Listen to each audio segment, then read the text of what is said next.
Okay. Okay guys, ini video pertama. Kita nak belajar cara ikat mata kail. Ini ajaran paling basic lah. Kaedah ikatan paling basic. So, ini adalah mata kail kita. So, pusing. Masukkan tali ke dalam mata kail. Okay. Kalau saya suka macam ni. Kita buat simpulan.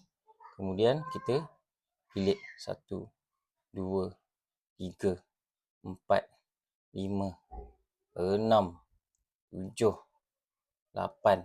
Okey, 8 kali. Dah siap. Satu hujung ni kita masukkan balik dekat kita punya loop ataupun lubang yang kita buat tadi. Okey. Masuk dan tarik. Okey. Tarik, dia akan tak kejap. Ini satu cara ikatan lah yang simple dan mudah. Kemudian kita potong yang lebihan ni.